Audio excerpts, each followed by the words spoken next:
Ang empleyada ay nangangalap ng tirang pagkain mula sa restauran. Sinundan siya ng milyonaryo at may nadiskubreng nakakagulat. Pinigil ni Miguel Villaflor ang kopa ng kristal milimetro ang layo mula sa kanyang mga labi. Bigla siyang kinapos ng hininga. Ang bulungan ng pinaka-eksklusibong restaurant sa Bonifacio Global City ay naglaho sa kanyang isip. Nilamon ng isang nakakabinging ugong na nagpalamig sa kanyang dugo. Sa harap niya, 3 mesa lang ang layo ay isang multo. Ang kanyang mga kasosyo mula sa Alemanya ay nag-uusap tungkol sa 1 bilyong pisong pharmaceutical merger. Ang abogado ay nagpapaliwanag, nagpapakita ng mga graph ng kita. Hindi nakarinig si Miguel ng kahit isang salita. Ang kanyang mga mata, madilim at karaniwang malamig, ay nakatitig sa istasyon ng serbisyo sa sulok kung saan inihahagis ng mga mesero ang maruming plato. Naroon siya, si Nelia. Kinurap-kurap ni Miguel ng malakas. Iniisip na naglalaro lang ang stress sa kanya, ngunit hindi. Siya ang babaeng iniwan niya, 5 taon na ang nakakaraan. Ang parehong napakatalinong babae, ang emergency nurse na may walang bahid na kinabukasan, ang tanging taong umibig sa kanya bago magkaroon ng 0 ang kanyang bank account.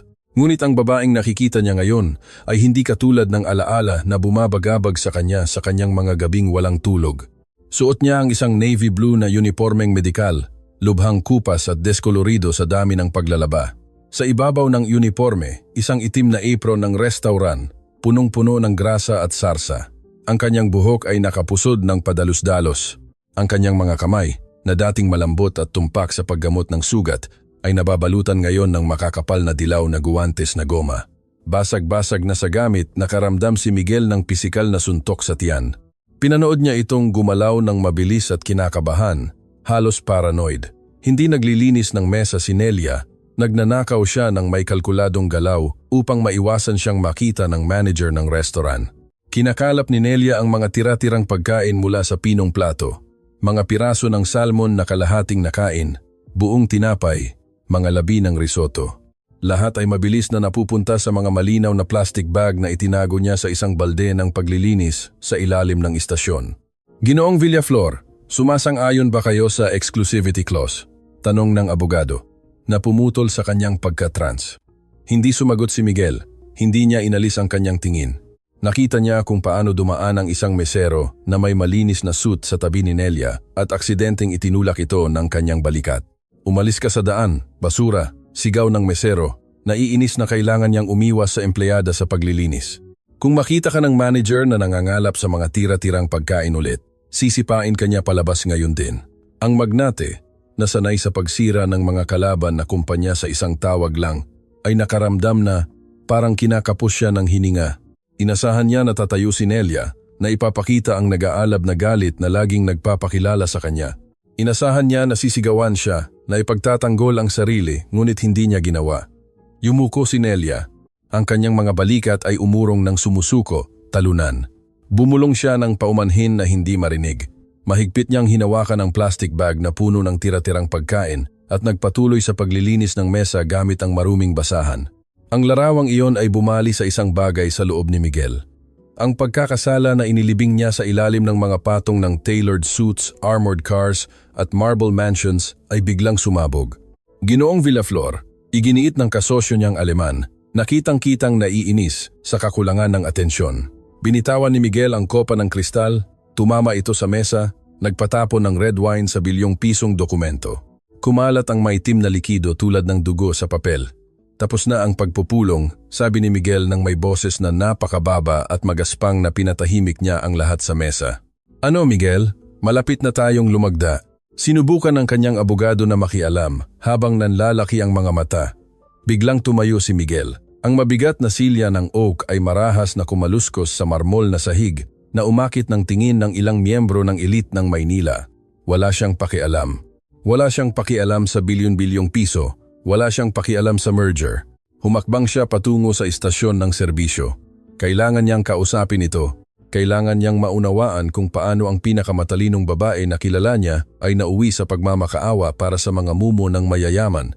Ngunit sa sandaling tatawid na sana siya sa dining area, biglang bumukas ang dobleng pinto ng kusina. Lumabas ang manager ng restaurant, hawak si Nelia sa braso ng marahas.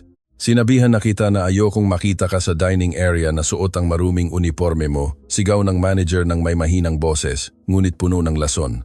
Sa eskinita ka dumaan, ilabas mo ang basura mo sa likod. Hindi nanlaban si Nelia, mahigpit niyang hinawakan ang dalawang mabibigat na malinaw na plastic bag at naglaho, itinulak ng manager patungo sa kaibuturan ng kusina. Mariing kinuyom ni Miguel ang kanyang mga kamao.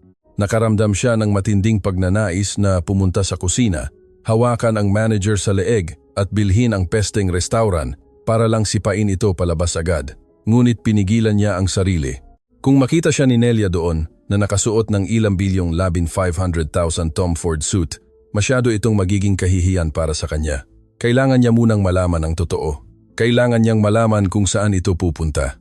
Nang hindi nagpapaalam sa kanyang mga kasosyo, hindi pinapansin ang mga tawag ng kanyang abogado na sumisigaw ng kanyang pangalan sa restaurant. Mabilis na lumabas si Miguel patungo sa pangunahing labasan. Nagbago ang laro. Ang nakaraan ay bumangga sa kanyang kasalukuyan. Mainit at nakakapagod ang gabi sa Maynila. Halos patakbo si Miguel na lumabas ng restaurant. Halos hindi na umabot ang valet parking para dalhin ang kanyang charcoal black armored SUV. Binuksan ng kanyang private security chauffeur ang likod na pinto gaya ng dati. Bumaba ka Manong Fred, ako ang magmamaneho ngayon. Putol na utos ni Miguel. Kumurap-kurap ang security guard, nagtataka. Hindi kailanman nagmamaneho si Miguel, pero Ginoong Villaflor, ang mga protocol ng seguridad. Bumaba ka sa sasakyan ko ngayon, ungol ni Miguel. Agad sumunod ang chauffeur. Sumakay si Miguel sa driver's seat. Pinaandar ang V8 engine ng may mahinang dagundong at mabilis na pinatakbo, iniwan ang mga gintong ilaw at luxury display windows ng pangunahing avenida. Inikot niya ang manibela patungo sa eskinita sa likod ng restaurant. Sakto ang dating niya. Sa ilalim ng kumukurap na ilaw ng sirang ilawan, nakita niyang lumabas si Nelia sa service door. Mabilis siyang naglalakad, nakayuko sa bigat ng dalawang malalaking plastic bag na dala niya. Wala siyang dalang bag o jacket, tanging ang kupas na uniforme at sirang sneakers na kumakaluskos sa basang aspalto. Pinatay ni Miguel ang mga ilaw ng SUV. Sa ligtas na distansya na 50 metro, sinimulan niya itong sundan. Ang paglalakbay ay isang tahimik na pagpapahirap. Naglakad si Nelia ng 5 bloke hanggang makarating sa isang kalawangin at vandalized na hintuan ng bus. Pinigil ni Miguel ang SUV sa sulok, nakatago sa anino. Nakita niya kung paano niya niyakap ang sarili sa dilim. Nakita niya kung paano niya tiningnan ang loob ng kanyang malinaw na plastic bag. Pinaningkit ni Miguel ang kanyang mga mata upang makita ng mas malinaw. Sa ilaw ng mga dumadaang sasakyan, napansin niya ang kakaiba sa basurang nakolekta ni Nelia. Hindi lang ito mga tira-tirang pagkain. Sa ikalawang bag ay may mga nakakaskas na karton na kahon, mga walang laman na bote ng baso, at tila mga intravenous tubing na nailigtas mula sa recycling bin ng botika sa sulok. Ano ang ginagawa ng isang dating elite nurse sa itinapong medikal na basura? Isang lumang pampublikong bus na naglalabas ng itim na usok mula sa tambutso, ang huminto nang may ingay sa harap ng hintuan. Sumakay si Nelia, kinakaladkad ang mga bag. Pinindot ni Miguel ang accelerator. Ang nakakapanakot na armored SUV ay sinimulan na sundan ang sira-sirang pampublikong transportasyon. Drastikong nagbago ang tanawin. Iniwan nila ang mga nagniningning na skyscraper, ang mga mansion na may armadong guwardiya at ang malilinis na boulevard. Nagsimulang umakyat ang bus sa matarik na kalsada sa labas ng lungsod. Naglaho ang aspalto, pinalitan ng lupa, malalim na lubak at gutom na mga asong kalye na nangangalap sa basura.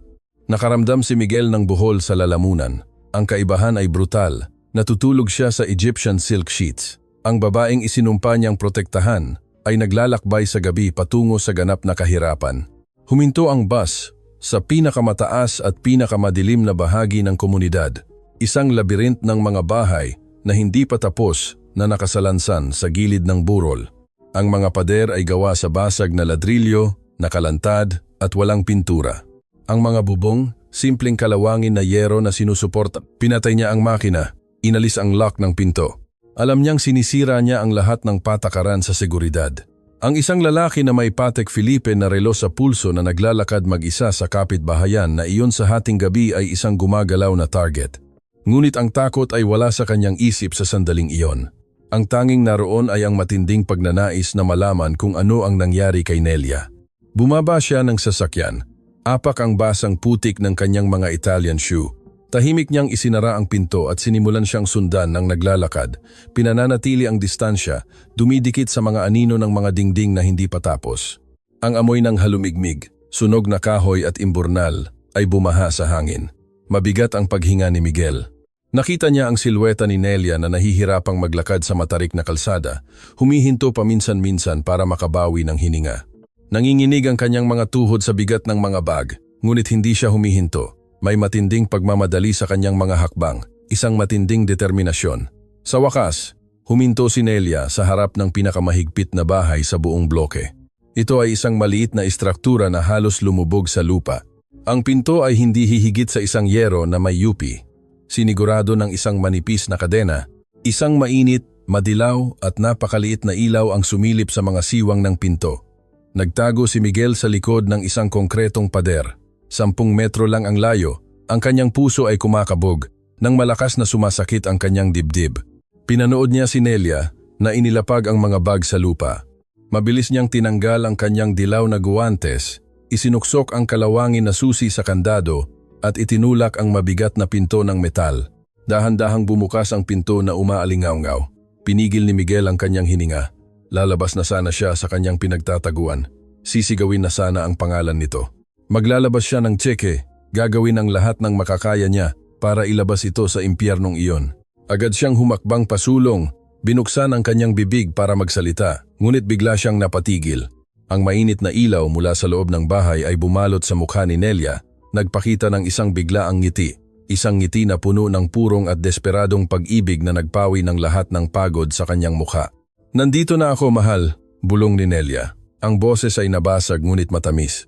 Mula sa dilim ng loob ng mahirap na bahay, may maliliit na walang sapin na paa na tumakbo patungo sa pinto. Napatigil si Miguel. Nanlalaki ang kanyang mga mata. Isang panginginig ng takot at pagkamangha ang bumalot sa kanyang gulugod, idinikit siya sa putik na lupa. Sa pintuan, nakakapit sa binti ng pantalon ni Nelia, lumitaw ang isang bata. Nasa 4 na taong gulang siya. May suot siyang oversized na kulay abong t-shirt para sa kanyang maliit at payat na katawan. Ngunit hindi ang kahirapan ng bata ang nagpatigil sa paghinga ni Miguel. Ito ay ang kanyang mukha. Sa malabo na ilaw ng bahay na gawa sa yero, nakita ni Miguel ang sarili niyang mga mata. Nakita niya ang sarili niyang ilong. Nakita niya ang parehong itim at mapanlabang buhok na mayroon siya noong kabataan niya. Umubo ng malakas ang bata, isang tuyo at may sakit na tunog na umalingaw-ngaw sa katahimikan ng kalye bago tumingala kay Nelia. "Naiuwi mo ba ang gamot ko, Mami?" Tanong ng maliit na bata ng may mahina at pagod na boses. Humakbang paatras si Miguel, marahas na bumangga sa konkretong pader. Ang impact ay nagpatigil sa kanyang paghinga. Itinaas niya ang nanginginig na kamay sa kanyang bibig. Sinusubukang pigilan ang sigaw ng purong takot at realization na nagbabanta na pumunit sa kanyang lalamunan. 5 taon. Iniwan niya ito eksaktong 5 taon na ang nakakaraan. Ang milyonaryo, ang lalaking nagkokontrol sa buhay at kamatayan sa pharmaceutical market, ay lumuhod sa malamig na putik. Ang buong mundo ay gumuho sa kanyang mga balikat. Ang batang may sakit na iyon, nakatago sa ganap na kahirapan, ay kanyang anak. Ang malamig na putik ay bumasa sa lana ng kanyang Italian trousers, ngunit hindi niya naramdaman ang lamig. Wala siyang naramdaman maliban sa marahas na tibok ng kanyang sariling puso sa kanyang tadyang. Nakaluhod sa dilim, ang kanyang mga kamay ay nakalubog sa basang lupa ng informal settlement sa Maynila. Hindi niya maiwasan ang tanawin na nagaganap 10 metro ang layo mula sa kanya. Ang kalawangin na pintuan ng metal ay nanatiling nakabukas ng bahagya. Ang dilaw na ilaw ay nagpapakita ng silweta ng babaeng isinumpa niyang protektahan at ng batang hindi niya alam na umiiral. "Oo, mahal." Dinala ni Mami ang gamot. Sagot ni Nelia ng may boses na sinusubukang magtunog na malakas, ngunit nababasag sa pagod. Umubo muli si Dan. Hindi ito ang ubo ng isang ordinaryong sipon. Ito ay isang malalim, basang-basa, at nakakasakit na tunog na nagpapayuko sa buong maliit na katawan. Agad na ibinaba ni Nelia ang mga bag ng basura, lumuhod sa siksikang lupa sa kanyang bahay at niyakap ang bata. Pinigilan ni Miguel ang isang hikbi, mahigpit na nakahawak sa kanyang bibig na puno ng putik. Ang mga mata ni Dan ay kanyang mga mata, ang hugis ng kanyang panga, ang maitim at makapal na buhok. Ito ay ang makita ang kanyang sarili sa isang salamin ng nakaraan, ngunit marupok, malnourished, at naninirahan sa ganap na kahirapan. Masakit ang dibdib ko, Mami. Bulong ng bata habang inilalabas ang kanyang mukha sa leeg ni Nelia. Lilipas din yan, anak. Lilipas din. Tingnan mo kung ano ang dala ko. Mula sa kanyang pinagtataguan, pinilit ni Miguel na tingnan ng mas malinaw. Pinanood niya kung paano binuksan ni Nelia nang may nanginginig ngunit bihasang mga kamay ang plastic bag na kinuha niya sa restauran. Hindi niya kinuha ang pagkain, kinuha niya ang mga walang laman na bote ng baso at ang plastic na hose na nailigtas niya mula sa mga container ng botika. Si Miguel, ang titan ng pharmaceutical industry, ang lalaking nagpapasya sa presyo ng kalusugan ng kalahati ng bansa, ay nanonood ng horrified sa nangyayari. Dinala ni Nelia ang mga bote sa isang maliit na pilay na mesa ng kahoy, kinuha ang isang bote ng alcohol, mga bagong hiringgilya na binili niya sa kanyang kaunting tip at sinimulan niyang linisin at i-sterilize ang mga ginamit na hose ng may klinikal na pagiging tumpak. Pagkatapos, kinuha niya ang 3 bote na tila walang laman. Gamit ang isang manipis na karayom, kinuha niya ang huling natitirang patak mula sa bawat isa sa kanila, hirap na makakolekta ng 1 mililitro ng malinaw na likido sa pangunahing hiringgilya. Nakilala ni Miguel ang label ng mga bote, kahit mula sa malayo.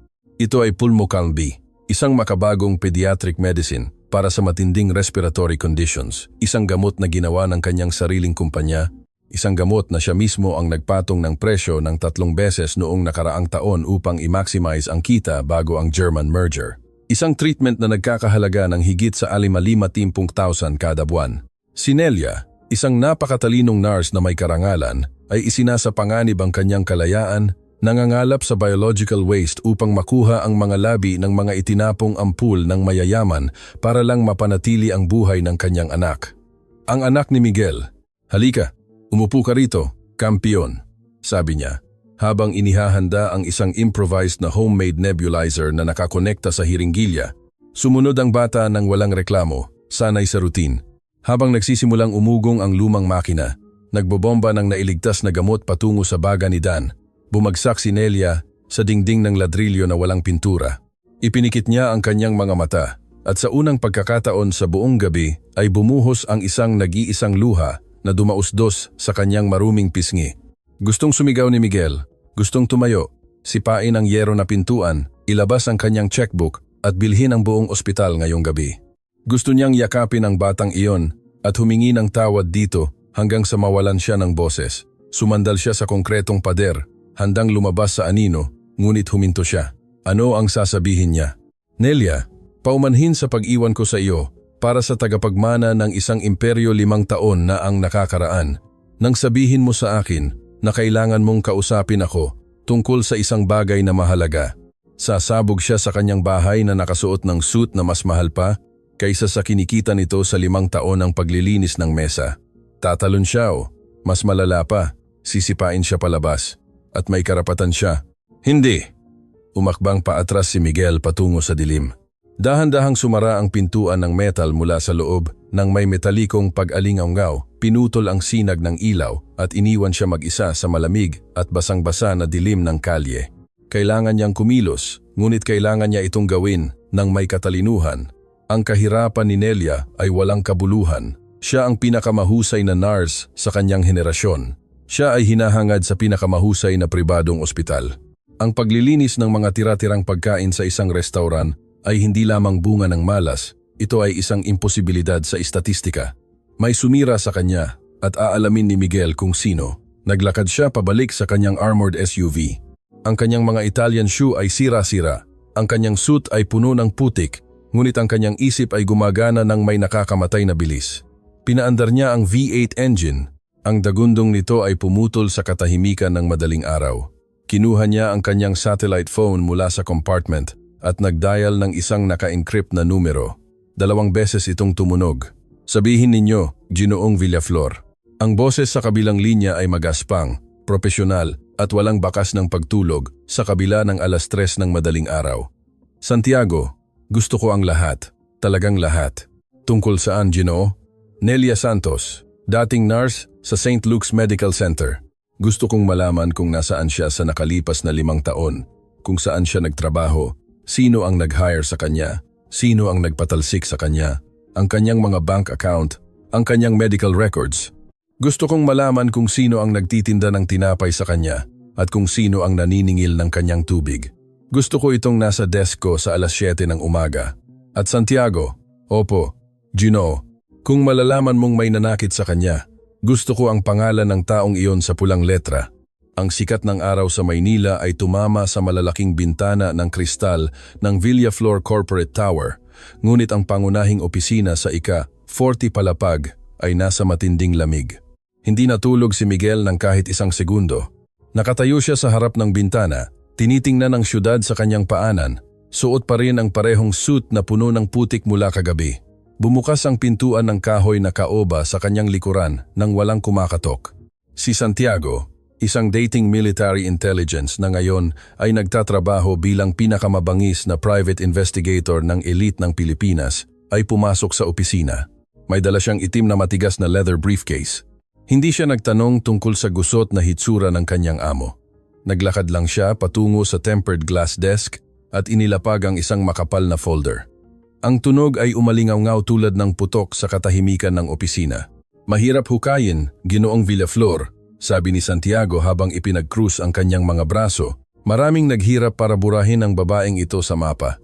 Hindi nila gustong patayin siya, gusto nilang tiyakin na hindi siya makakaligtas. Dahan-dahang lumingon si Miguel. Ang kanyang mga mata ay dugo ang laman. Naglakad siya patungo sa desk at binuksan ang folder. Ang unang pahina ay isang litrato ni Nelia na kinunan 5 taon na ang nakakaraan. Nakangiti siya sa kanyang walang bahid na puting uniforme. Ang ikalawang pahina ay isang litrato na kinunan kahapon. Lumabas si Nelia sa service alley ng restaurant na may dalang mga bag ng basura. Ang kaibahan ay isang direktang saksak sa dibdib. Ipaliwanag mo, utos ni Miguel ng may garalgal na boses. Hindi nag-resign si Nelia Santos sa kanyang karera, Ginoo. Tinanggalan siya ng lisensya. Agad na kinalkula ni Miguel sa kanyang isip. 1 buwan pagkatapos niya itong iwanan at ikasal kay Felicia upang pagsamahin ang merger ng kanilang mga kumpanya ng pamilya. Bakit?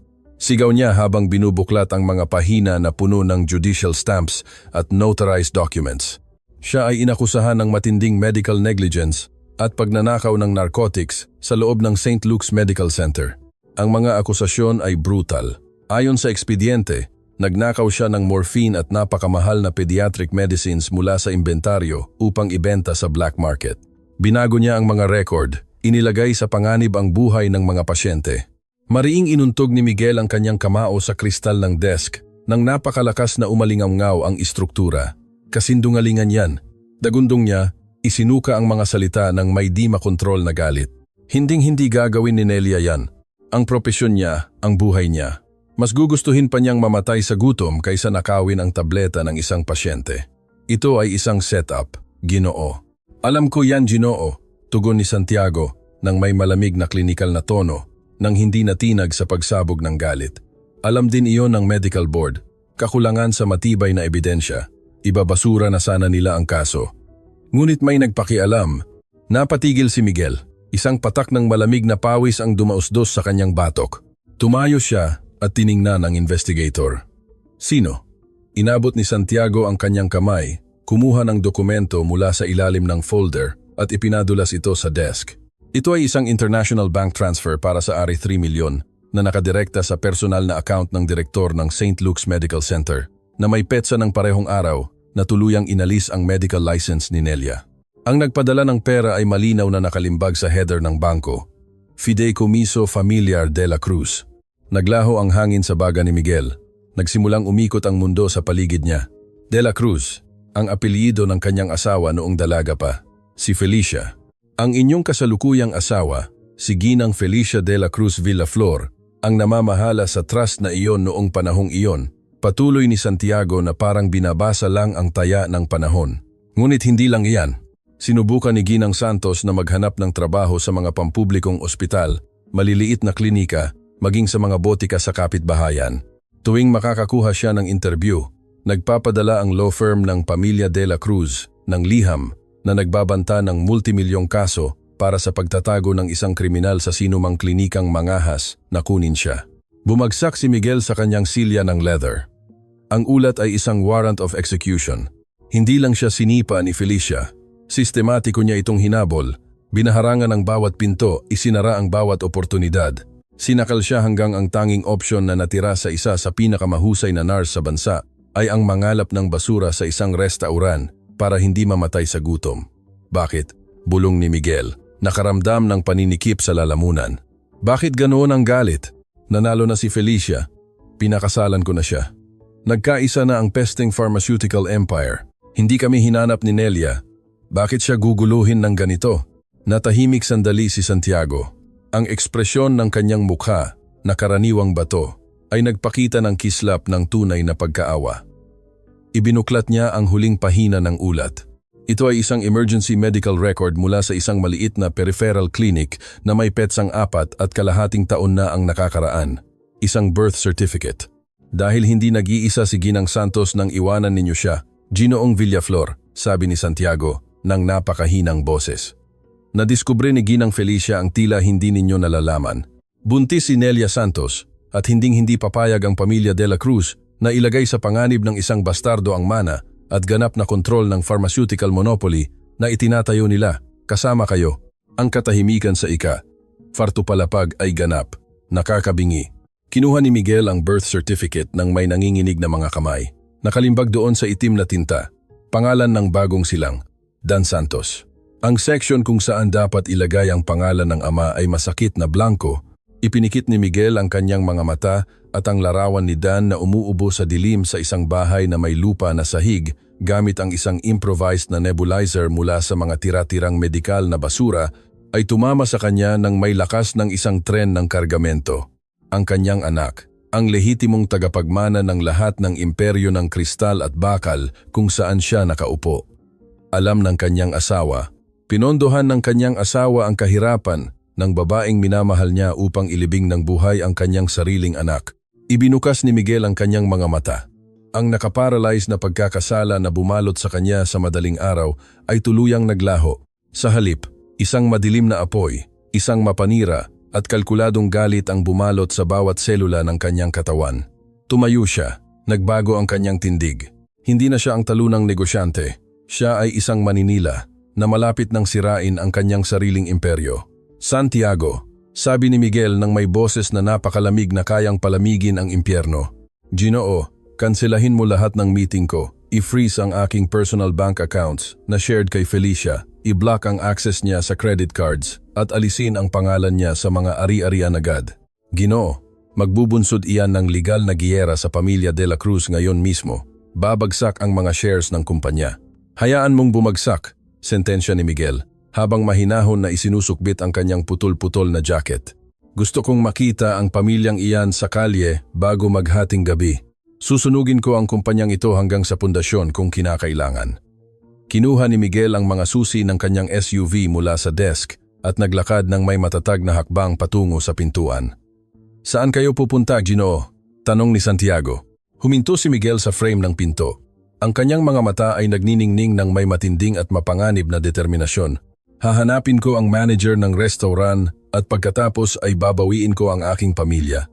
Ang dagundong ng V8 engine ay bumalik sa mga pader ng kristal ng Financial District. Nagmamaneho si Miguel Villaflor na parang isang taong sinapian. Tinawid niya ang mga eksklusibong avenida ng Bonifacio Global City, hindi pinapansin ang mga traffic light at speed limit. Marahas na umalingaw-ngaw ang mga gulong ng mabigat na armored SUV nang bigla itong huminto sa harap ng pangunahing entrada ng restaurant. Hindi siya naghintay sa valet parking. Iniwan niya ang sasakyan na nakabukas ang makina, hinarangan ang entrada ng mga luxury cars at itinulak ang mabibigat na pintuan ng kaoba nang may lakas na nagpanginig sa mga kristal. Ang loob ng restaurant ay nasa oras ng pagkain. Mga executive, politiko at kababaihan ng mataas na lipunan ang pumuno sa mga mesa, ngunit hindi nakita ni Miguel ang sino man sa kanila. Ang kanyang tingin ay sumuri sa lugar tulad ng isang maninila na naghahanap ng biktima at pagkatapos ay narinig niya ito. Nanggaling ito sa pasilyo na nagkokonekta sa pangunahing dining area sa mga kusina. Isang matinis na boses na puno ng paghamak at kayabangan. Sinabihan na kita na hindi dapat linisin ang mga mesa sa teras gamit ang basahang ito. Tanga, sigaw ng manager, isang lalaking nakasuot ng slim-fit gray suit at may pulang mukha sa galit. Tingnan mo nga ang sarili mo, kadiri ka, amoy kalye ka. Nagrereklamo na ang mga customer sa itsura mo. Naglakad si Miguel patungo sa pasilyo nang may mahaba at mabibigat na hakbang. Kumulo ang kanyang dugo. Nang lumiko siya sa sulok, tumama sa kanya ang tanawin tulad ng isang bloke ng semento. Nakasiksik si Nelia sa dingding ng stainless steel ng kusina. Suot niya ang parehong kupas na uniforme. May hawak na mabigat na tray na puno ng maruming plato. Nakatingin siya sa sahig, tinitiis ang pang-aabuso nang may nakakahiya na katahimikan. Nagngingit-ngit ang ngipin para hindi umiyak. Itinaas ng manager ang kanyang kamay. Itinuro ang isang nagbabantang daliri milimetro ang layo mula sa mukha nito. Kung makita kitang muling nagtago ng kahit isang piraso ng tinapay mula sa mga tira, aalis ka. Aalis ka. At sisiguraduhin kong hindi ka makakakuha ng trabaho kahit maglinis ng banyo sa syudad na ito. Narinig mo ba, basura? Ang kamay ni Miguel ay sumara sa leeg ng suit ng manager bago pa man makahinga ito para magpatuloy sa pagsigaw. Nang may brutal at walang awang galaw, hinila ni Miguel ang lalaki pabalik, inalis ito sa personal na espasyo ni Nelia at marahas itong ibinangga sa metal na pinto ng isang industrial refrigerator. Ang pagtama ay umalingaw-ngaw sa buong kusina. Tumigil ang pagkaluskos ng mga kawali. Napatigil ang mga kusinero sa kanilang mga pwesto. Humihingal ang manager. Nanlalaki ang mga mata sa takot nang makilala ang mukha ng isa sa pinakamakapangyarihang tao sa bansa na ngayon ay naging isang galit na hayop. Ginoong Villaflor, bulong ng manager. Sinusubukang kumawala ng walang silbi sa mahigpit na pagkakahawak na pumipigil sa kanyang paghinga. Hindi sumigaw si Miguel. Ang boses niya ay lumabas ng mababa, garalgal, nanginginig sa banta ng kamatayan na napakatotoo na naging mabigat ang hangin sa kusina. Insultuhin mo siya ulit. Hinahamon kita. Sabihin mo ulit ng kahit isang salita. Ako lang. Empleyada lang siya. Sinubukan ng lalaki na magpaliwanag, nanginginig. Siya ang empleyado mo.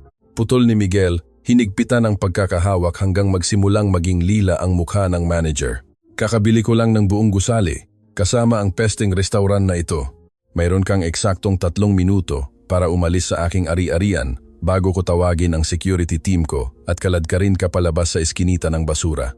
At maniwala ka sa akin, sisiguraduhin kong hindi ka na makakapamahala ng kahit isang stall ng taco sa miserableng buhay mo. Umalis ka! Binitawan siya ni Miguel nang may marahas na pagtulak. Natisod ang manager, lumuhod, tumayo ng pabalik-balik at tumakbo patungo sa emergency exit, maputla na parang bangkay. Ang katahimikan sa kusina ay ganap, walang humihinga. Dahan-dahang lumingon si Miguel nang may humihingal na dibdib. Umaasa na makikita ang tingin ng pag-asa mula sa babaeng kakasagip lang niya.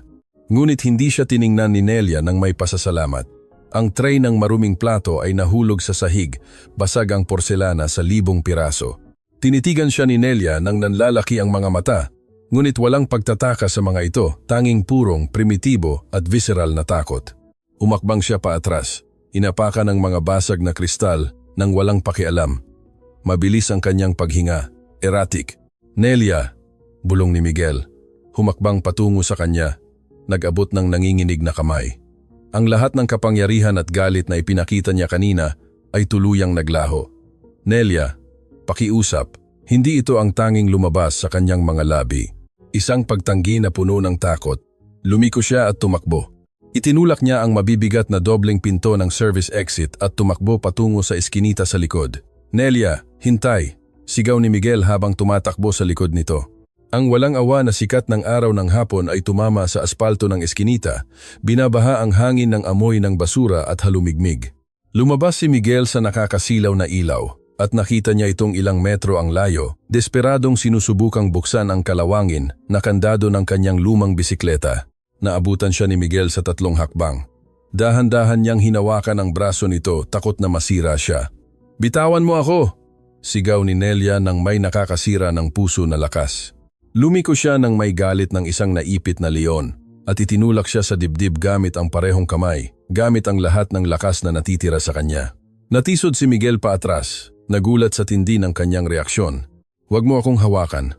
Huwag kang mangahas na hawakan ako, Ginoo. Sigaw niya nang may luha ng galit at desperasyon na dumadaloy sa kanyang pawisan na pisngi. Bakit ka nandito? Para ipahiya ako. Para makita kung paano ako naghihirap. Nakita mo na. Nakita mo kung ano ang kinahinatnan ko. Ngayon, umalis ka. Nelia, makinig ka sa akin. Sa ngalan ng Diyos, alam ko na ang lahat. Pumunta ako sa bahay mo kagabi. Sinundan kita. Nakita ko ang bata. Ang mga salita ay parang bala na tumama ng direkta. Ganap na napatigil si Nelia. Naglaho ang kulay sa kanyang mukha. Ang kanyang mga kamay na may guwantes na dilaw na plastik ay bumagsak sa kanyang tagiliran, nanginginig ng hindi makontrol. Binuksan niya ang kanyang bibig para magsalita, ngunit tila hindi nakarating ang hangin sa kanyang baga. Nakita ko, Nelia. Patuloy ni Miguel ng may boses na nabasag. Dahan-dahang humakbang patungo sa kanya. May luha ng purong sakit na bumubuo sa kanyang mga mata. Nakita ko ang ginagawa mo sa mga hiringgilya. Nakita ko ang gamot na kinukuha mo. Nakita ko kung paano sinisingil ng sarili kong kumpanya ang buhay ng batang iyon. Alam ko ang tungkol sa medical disqualification. Alam ko ang tungkol sa St. Luke's Medical Center. Alam kong si Felicia ang may kagagawan. Ipinikit ni Nelia ang kanyang mga mata at bumuhos ang isang hikbi na pumunit sa lalamunan ni Miguel. Tinabunan niya ang kanyang mukha ng maruming kamay. Bumagsak sa dingding ng ladrilyo sa eskinita. Hindi na siya ang galit na leon. Siya ay isang wasak na babae, pagod na pagod sa isang giyera na 5 taon na niyang nilalabanan mag-isa sa dilim. Lumapit si Miguel, pinaikli ang distansya at huminto ilang pulgada ang layo mula sa kanya.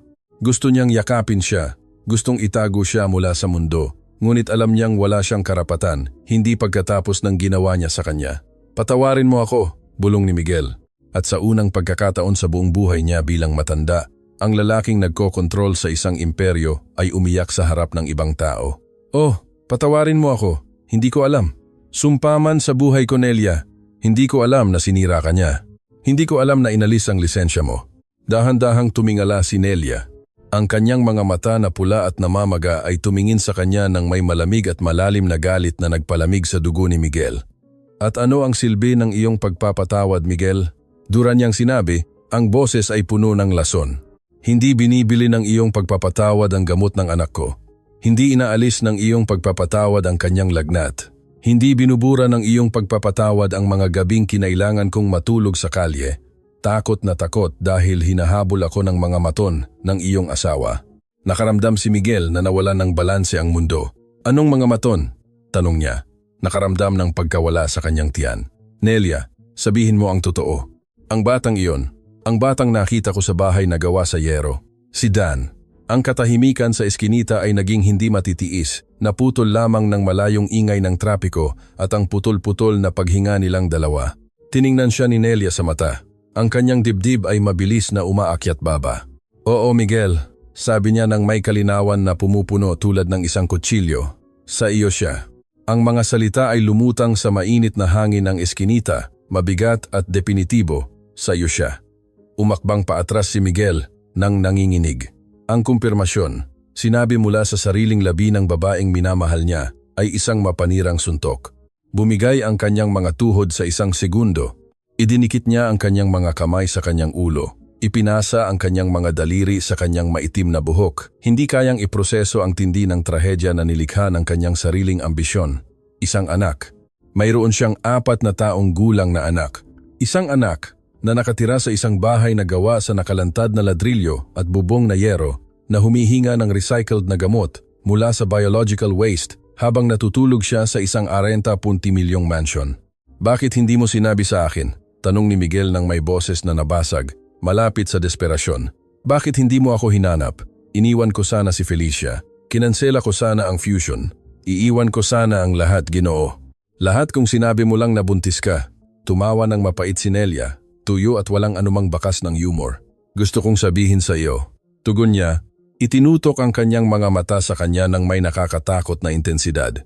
Naaalala mo ba ang araw na iniwan mo ako, Miguel? Ang araw na inimbitahan mo ako sa isang magandang cafe para sabihing hindi akma ang relasyon natin sa mga corporate plan ng iyong pamilya. Pumunta ako sa date na iyon na may pregnancy test sa aking bag. Sasabihin ko sana, ngunit hindi mo ako pinayagang magsalita. Binigyan mo ako ng tseke bilang pambayad sakit at sinabi mong lumayo ako sa iyo. Ang alaala ay tumama kay Miguel ng may pisikal na lakas ng isang latigo. Ang kayabangan ng kanyang kabataan, ang lamig ng pagtrato niya sa kanya upang patunayan sa kanyang ama na kaya niyang maging isang walang awa na pinuno. Kinamuhian niya ang kanyang sarili sa sandaling iyon nang higit sa sinuman. Gayunpaman, sinubukan kong hanapin ka ilang linggo pagkatapos, patuloy ni Nelia. Ang kanyang boses ay nanginginig sa pinipigilang galit. Pumunta ako sa opisina mo, sa iyong corporate glass tower. Hindi ako pinapasok ng guwardiya at sa hapon ding iyon ay hinarang ako. Napatingala si Miguel ng bigla. Bumalik ang takot sa kanyang mga mata. Sino ang humarang sa iyo? Niyakap ni Nelia ang kanyang sarili na parang ang nakakapasong init ng eskinita ay biglang naging yelo. Ang kanyang tingin ay nawala sa dingding ng ladrilyo. Muling binuhay ang bangungot na nagtulak sa kanya sa kailaliman. Isang itim na SUV, tulad ng sa iyo, walang plaka. Hinarangan nila ang aking daanan nang lumabas ako sa aking shift sa St. Luke's Medical Center. Dalawang lalaki na nakasuot ng suit ang bumaba. Sa pilitan nila akong isinakay sa likod. Huminto sa paghinga si Miguel. Mahigpit na kinuyom ang kanyang mga kamao hanggang pumuti ang kanyang mga buko. Nakasakay si Felicia sa loob, sabi ni Nelia, at ang pagbigkas ng pangalan ay isinuka tulad ng lason. Nakasuot siya ng perpektong designer dress, dark glasses, at isang ngiti na nagpagulo sa aking tiyan. Alam niya ang tungkol sa sanggol. Mayroon siyang pribadong medikal na ulat na hindi ko kailanman inautorisa at mayroon siyang baril. Huminto ang puso ni Miguel. Hinawakan ng isa sa mga lalaki ang mga braso ko. Patuloy niya. Ang boses ay bumaba ang volume na kulong sa takot ng alaala. Naglabas si Felicia ng maliit na pilak na pistola. Idinikit niya ito direkta sa aking tiyan. Eksaktong kung saan lumalaki ang anak ko, ang anak mo Miguel. At tiningnan niya ako sa mata nang hindi nagtataas ng boses. Sinabi niya sa akin na kung kailanman susubukan kong makipag-ugnayan sa iyo, kung kailanman ako ay hihinga malapit sa mundo mo o babanggitin na ang anak na iyon ay sa iyo, hindi niya ako papatayin. Sinabi niya na hihintayin niyang ipanganak ang bata at pagkatapos ay lulunurin niya ito sa harap ko para mabuhay ako sa larawang iyon sa nalalabing bahagi ng aking buhay. Isang ungol na gumagapang, madilim at primitibo ang lumabas mula sa ilalim ng dibdib ni Miguel. Hindi ito tao, ito ang tunog ng isang lalaking ang kaluluwa ay pinaslang. Ang larawang mental ng kanyang asawa, na nakatutok ang baril sa tiyan ni Nelia na buntis, ay nagpasiklab sa kanyang dugo ng galit na nakakamatay.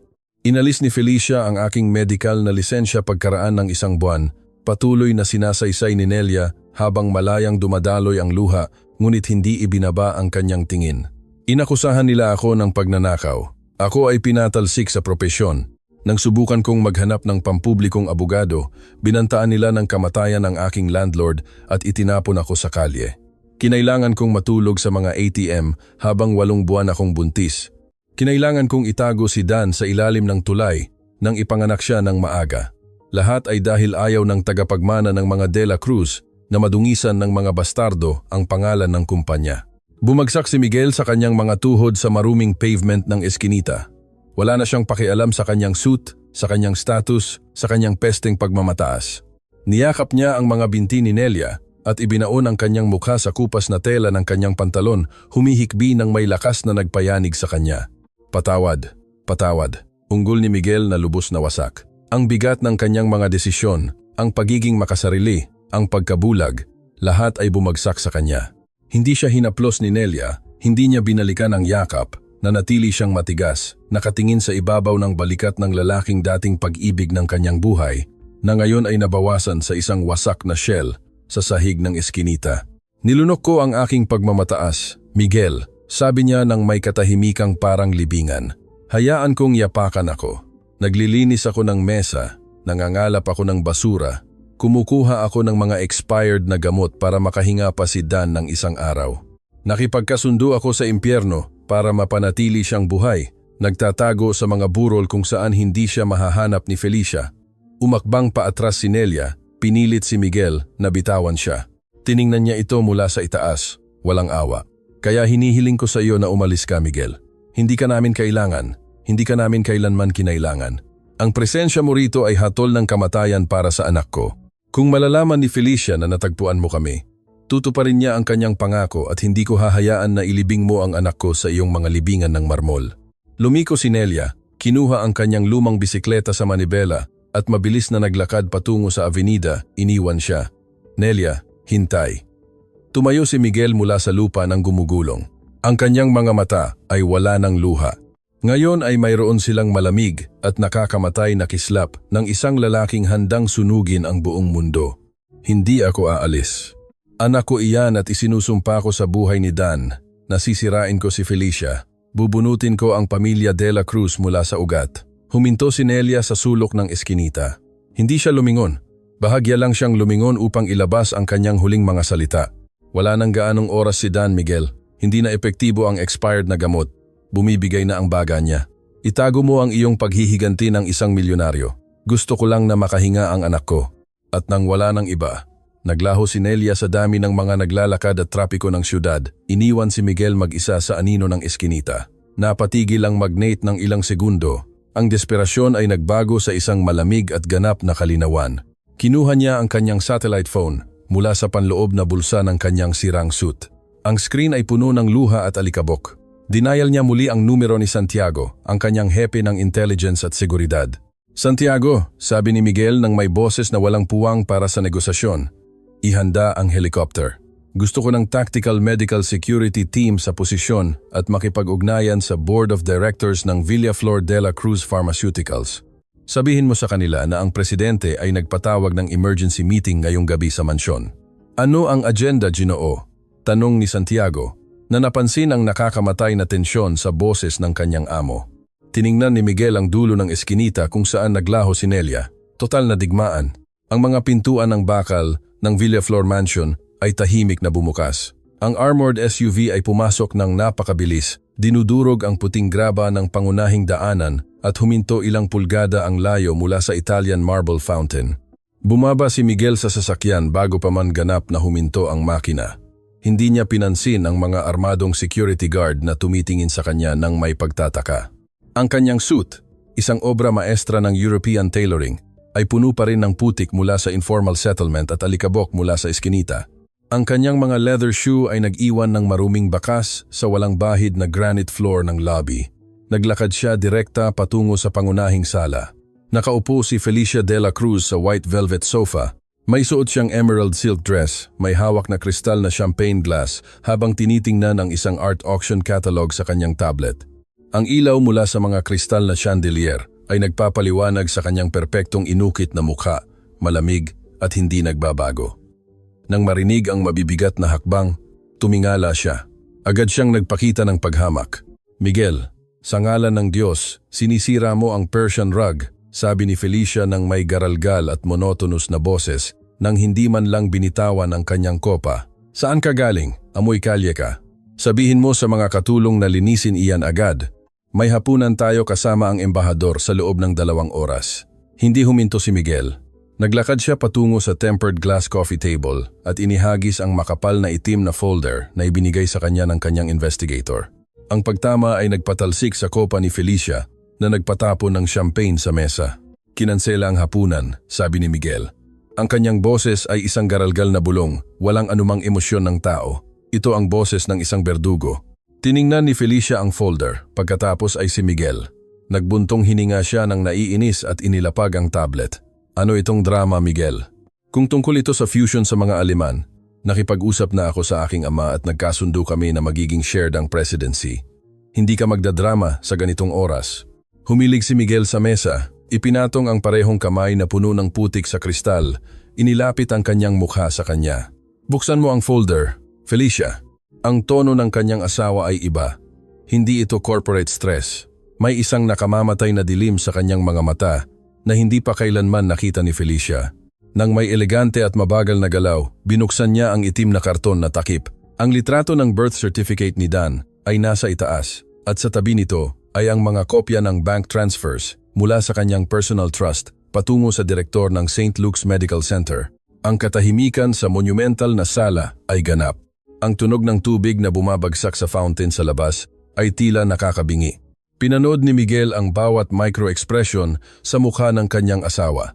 Umaasa siya ng takot, pagtanggi, peking luha. Ngunit kalmado lang isinara ni Felicia de la Cruz ang folder.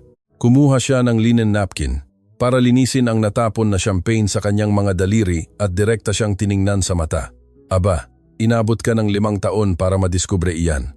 Akala ko mas epektibo ang sunod-sunuran mong seguridad.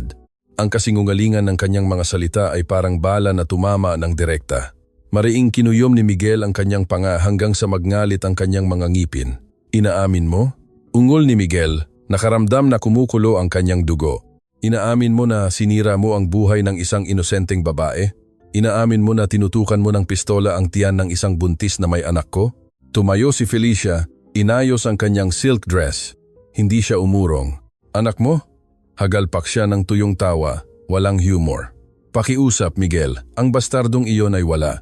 Iyan ay pagkakamali ng isang mahinang lalaki na hindi alam kung saan siya nakatayo. Nang mamuhunan ang aking pamilya ng bilyon-bilyon para iligtas ang iyong pathetic na pharmaceutical company mula sa pagkalugi, hindi namin iyon ginawa para maglaro ka ng bahay-bahayan sa isang gutom na nurse. Dugo ko iyon. Dagundong ni Miguel, inuntog ang kristal na mesa ng napakalakas na lumitaw ang basag sa gitna. Hindi kumurap si Felicia. Siya ay isang parasitiko.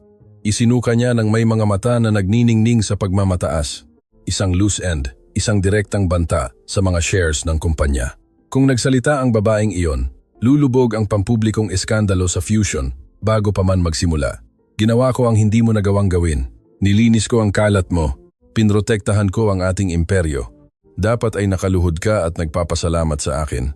Tiningnan siya ni Miguel at sa unang pagkakataon sa 5 taon ng kanilang kasal, nakita niya ang tunay na halimaw na kanyang kasama sa kama. Isang halimaw ng yelo at kasakiman. May sakit ka, bulong ni Miguel, dahan-dahang tumayo. Ang sumasabog na galit ay pinalitan ng isang katahimikang parang libingan. Pragmatika ako, tugon ni Felicia habang ipinagkrus ang kanyang mga braso. At kung naniniwala kang may mababago ang dramang ito, mali ka. Ang bata ay nagtatago pa rin sa kanyang hukay ng kahirapan. Siya ay nananatiling isang kriminal na tinanggalan ng lisensya at mayroon pa rin akong 49% ng mga boto sa Board of Directors. Kung susubukan mong makipagdiborsyo, kung susubukan mong kilalanin ang basurang iyon bilang anak mo, lulubog ko ang shares ng kumpanya bukas din. Iiwanan kita sa kalye. Hindi sumigaw si Miguel, hindi niya siya ininsulto. Ipinasok niya lang ang kanyang mga kamay sa mga bulsa ng kanyang sirang pantalon. Huli ka na para diyan, Felicia. Kunot noo si Felicia, nagulat sa unang pagkakataon. Anong sinasabi mo? Kinuha ni Miguel ang kanyang telepono at ipinakita ang screen. May isang email na ipinadala sa buong Board of Directors, sa mga international banks at sa financial media ng bansa. Habang ako ay papunta rito, isinagawa ni Santiago ang Operation Omega, sabi ni Miguel, habang natutuwa sa paglaho ng kulay sa mukha ng kanyang asawa. Ni-freeze ko ang mga corporate accounts. Inilipat ko ang liquidity ng iyong mga trust funds sa mga tax haven sa ilalim ng aking eksklusibong kontrol. At kakalabas ko lang sa media ang mga dokumento ng iyong panunuhol sa direktor ng St. Luke's Medical Center. Nanlaki ang mga mata ni Felicia. Ang takot ay sa wakas ay sumira sa kanyang maskara ng porselana. Baliw ka, iyan ay pandaraya. Sisirain mo ang kumpanya. Sisirain mo ang sarili mo. Itinayo ko ang kumpanyang ito at susunugin ko ito hanggang sa abo bago ko iwanan sa iyo ang kahit isang sentimo. Sentensya ni Miguel habang humakbang patungo sa kanya. Pinilit siyang umakbang paatras. Wala ka ng pera, Felicia. Wala ka ng kapangyarihan. Nakablock ang mga card mo. Ang mga security guard mo ay nagtatrabaho na ngayon para lang sa akin. Miguel, hindi mo ito magagawa. Babasagin ka ng aking ama sa korte. Subukan niya. Mayroon kang 10 minuto para mag-empake ng iyong mga silk dress at umalis sa bahay ko. Kung nandito ka pa rin pagpatak ng oras, hahayaan kong kaladkarin ka ni Santiago palabas sa front lawn sa harap ng mga photographer na nakaabang nasa labas. Tinalikuran siya ni Miguel. Iniwan siyang nanginginig, humihingal, nakulong sa biglaang kapahamakan na bumagsak sa kanya. Naglakad siya patungo sa pangunahing hagdanan. Nagsisimula pa lang ang digmaan. Ngunit kahit paano ay naputol na niya ang ulo ng ahas. Ngayon ay isang bagay lang ang mahalaga, si Dan. Ang pribadong opisina ni Miguel sa 2 palapag ng mansyon ay madilim. Ang tanging ilaw ay nagmumula sa mga monitor sa kanyang desk, kung saan ang mga graph ng shares ng Villaflor de la Cruz Pharmaceuticals ay nagsisimulang bumagsak pagkatapos ng pagkalat ng iskandalo. Tinanggal ni Miguel ang kanyang putol-putol na jacket at itinapon ito sa sahig. Tinanggal niya ang butones ng kanyang kwelyo. Nakaramdam na sa unang pagkakataon sa mga taon ay nakahinga siya. Nagpatunog siya ng isang nuclear bomb sa kanyang sariling buhay, ngunit wala siyang pagsisisi. Nakaramdam siya ng pagmamadali. Pinindot niya ang intercom sa kanyang desk. Santiago, on the line, Ginoo, tugon ng metalikong boses ng security chief agad. Umalis na si Felicia. Lumisan sa ari-arian 2 minuto na ang nakakaraan sakay ng taxi, Ginoo. Ang mga chauffeur ay may utos na huwag siyang dalhin. Hysterical siya. Pinupuno na ng mga abogado ng kanyang ama ang aming mga linya, nagbabanta ng criminal lawsuits at temporary restraining orders. Baliwalain mo sila. Walang pakialam ako sa mga kaso. Gusto kong hanapin mo ang pinakamahusay na pediatric pulmonology team sa Metro Manila. Bilhin mo ang oras nila. Sabihin mo sa kanila na babayaran ko sila ng 3 beses sa kanilang taunang bayad. Ihanda ang helicopter sa bubong agad. Pupunta tayo sa burol. Ilalabas ko si Nelia at Dan mula sa bahay na gawa sa yero ngayong gabi. Gustuhin man niya o hindi, Ginoo. Ginoo, ang protocol ng extraction. Ang matinis na tunog ng personal na cellphone ni Miguel ay pumutol kay Santiago. Tiningnan ni Miguel ang screen. Ito ay isang hindi kilalang numero. Ang kanyang puso ay bumilis ng kakaiba. Isang panginginig ng purong takot ang bumalot sa kanyang batok. Sinagot niya ang aparato sa kanyang tainga nang may nanginginig na mga kamay. Hello? Sa kabilang linya ay walang pagbati. Tanging ang magulo na tunog ng mga medical alarm, malayong iyak at mga boses na sumisigaw sa isang esterilisadong eko. At pagkatapos ay ang boses nito, basag, wasak, lubos na sira. Miguel, higbi ni Nelia. Ang boses niya ay isang hibla ng purong desperasyon. Tumayo si Miguel ng bigla. Itinulak ang silya ng leather pabalik ng marahas. Nelia, anong nangyari? Nasaan ka? Tulungan mo ako, pakiusap. Nagmamakaawa ako sa iyo, Miguel. Tulungan mo ako. Pagmamakaawa ni Nelia habang garalgal na sinasabi ang mga salita sa gitna ng di makontrol na pag-iyak. Ang pagmamataas na pinanatili niyang buo sa eskinita ay tuluyang naglaho. Hindi na siya humihinga, Dan. Hindi na siya humihinga. Ang buong mundo ay huminto para kay Miguel Villaflor. Ang mga pader ng kanyang marangyang opisina ay tila nagsasara sa kanya. Anong ibig mong sabihin? Hindi humihinga. Linawin mo, Nelia. Nasaan ka? Sa Philippine General Hospital, sa sentro ng lungsod. Hingal ni Nelia, halos hindi makabuo ng mga pangungusap. Ang gamot, ang basurang ni-recycle ko ay kontaminado. Nagkaroon si Dan ng matinding allergic reaction. Bumagsak ang baga niya. Mamamatay siya sa aking mga kamay, Miguel. Mamamatay ang anak ko. Huwag mong hayaang mamatay siya, Ginoo. Dagundong ni Miguel. Nakaramdam na parang inuukit ang kanyang puso. Tumakbo siya, patungo sa pintuan ng opisina. Papunta na ako. Sabihin mo sa mga doktor na humawak. Ililipat ko siya sa aking pribadong klinika ngayon din. Wala nang oras para ilipat. Sigaw ni Nelia. Ang kanyang boses ay nabulunan sa takot.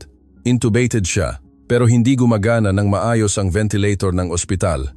Kailangan niya ng Pulmocalm B, purong intravenous, isang shock dose ngayon o hihinto ang utak niya sa pagtanggap ng oxygen sa loob ng 15 minuto. Wala silang gamot na yon dito. Masyadong mahal para sa isang pampublikong ospital. Napatigil si Miguel sa pasilyo ng kanyang mansyon. Pulmocalm B, ang kanyang sariling gamot, ang siya mismo ang nag-utos na gawin at pahalagahan. Namamatay ang kanyang anak sa paghinga dahil hindi kayang bayaran ng ospital ng mahihirap ang bayarin na ipinataw ng ama ng bata. Ang ironiya ay isang pisikal, sadistiko at nakakamatay na pagpapahirap. Makinig ka, Nelia. Tingnan mo ako sa mata sa iyong isip. Hindi mamamatay si Dan ngayon, narinig mo? Pupunta ako diyan kasama ang pesteng ampul. Sabihin mo sa mga doktor na panatilihin siyang buhay sa pamamagitan ng cardiac massage kung kinakailangan. Darating ako bago matapos ang 15 minuto. Pinutol ni Miguel ang tawag nang hindi naghihintay ng sagot. Tumakbo siya sa mga pasilyo ng marmol ng kanyang bahay na parang baliw, nilalaktawan ang mga hagdan ng 3-3 patungo sa bubong. Pinindot niya ang intercom ng kanyang satellite watch. Santiago, kanselahin ang medical team. Sabihin mo sa piloto na paandarin ang mga makina ng helicopter. Ngayon na, Ginoo. Handa na ang helicopter, ngunit ang airspace. Kalimutan mo ang airspace. Tawagan ang central laboratories ng kumpanya sa Industrial Park. Iutos na ibaba sa helipad ang 3 kahon ng purong Pulmocalm B na intravenous. Lalapag tayo. Kukunin ang mga vial at lilipad direkta sa bubong ng Philippine General Hospital. May katahimikan ng 2 segundo sa linya. Isang katahimikan na sa tingin ni Miguel ay isang nakamamatay na kawalang hanggan. Ginoo, may malubha tayong problema, tugon ni Santiago. Ang boses ng dating militar, na laging stoic, ay ngayon ay tense at apurahan. Walang problema ngayon, Santiago. Namamatay ang anak ko. Iutos sa mga laboratorio na ilabas ang gamot sa kalye. Hindi ko magagawa, Ginoo, at hindi rin kayo. Itinulak ni Miguel ang mabigat na pintuan ng bakal na patungo sa bubong. Ang matinding hangin mula sa mga aspas ng helicopter ay tumama sa kanyang mukha, ngunit ang mga salita ng kanyang security chief ay nagpatigil sa kanya sa pintuan. Anong sinasabi mo, Santiago? Ako ang presidente ng kumpanyang ito. Hindi na, Ginoo, tugon ni Santiago sa ingay ng mga turbina. Ang mga abogado ng pamilya De La Cruz ay kumilos ng mas mabilis kaysa sa inaakala natin. Kaka-issue lang nila ng Federal Restraining Order. Dahil ni-freeze ninyo ang shared assets ng walang court order, kinumbinsi ni Felicia ang isang duty judge na nagkakaroon kayo ng mental instability episode at sinusubukan ninyong sabutahe ang fusion. Ang puso ni Miguel ay kumabog ng napakalakas na nagbabanta na sirain ang kanyang tadyang. Ano ang ibig sabihin yan sa simpleng termino, Santiago? Magsalita ka. Ibig sabihin, ni-freeze ng hukom ang lahat ng inyong access credentials, Ginoo. Kakalok lang ng electronically ang mga pinto ng Central Laboratories. May federal orders ang mga guwardiya ng Industrial Park na huwag kayong papasukin, ni ako, ni ang helicopter. Ang mga high specialty inventories, kasama ang Pulmocalmby, ay nasa ilalim ng legal na lock. Kung lalapag tayo doon at susubukan nating kunin ang kahit isang ampul, may utos ang mga guwardiya na magpaputok. Tiningnan ni Miguel ang nagniningning na itim na helicopter na naghihintay sa kanya. Ang kanyang pera, ang kanyang kapangyarihan, ang kanyang mga koneksyon, lahat ay naglaho sa hangin sa eksaktong sandali na nakasalalay ang buhay ng kanyang anak. Naglagay ng perpektong patibong si Felicia. Hindi lang niya ito sisirain sa pananalapi, hahayaan niyang mamatay ang kanyang anak sa paghinga habang siya ay nanonood mula sa labas ng kanyang sariling mga laboratorio. Umiikot ang orasan. 3 minuto. Mariing kinuyom ni Miguel ang kanyang ngipin, nakaramdam ng metalikong lasa ng dugo sa kanyang bibig. Sabihin mo sa piloto na lumipad na, Santiago. Ginoo, binabalaan ko kayo. Kung lalapag tayo sa mga laboratorio, aarestuhin tayo bago pa man natin mahawakan ang mga vault. Wala tayong autoridad. Hindi natin kailangan ng autoridad, Santiago, ungol ni Miguel habang naglalakad patungo sa helicopter sa ilalim ng bagyo ng hangin na may tingin ng isang lalaking wala nang talagang mawawala. Kailangan natin ng firepower. Sabihin mo sa tactical team mo na kargahan ang mga armas. Sasakupin natin ang sarili nating kumpanya. Ang twin-engine helicopter ay sumalaksak sa Manila night sky tulad ng isang itim na talim. Sa ibaba, ang mga ilaw ng syudad ay naglaho sa isang dagat ng neon at anino, ngunit hindi tumingin si Miguel Villaflor sa bintana. Ang kanyang mga mata ay nakatitig sa chronograph ng kanyang relo sa pulso. 9 minuto. Iyan ang eksaktong oras na natitira sa utak ni Dan bago magdulot ng di na mababawi na pinsala ang kakulangan ng oxygen o, mas malala pa, ang clinical death. 9 na pesting minuto.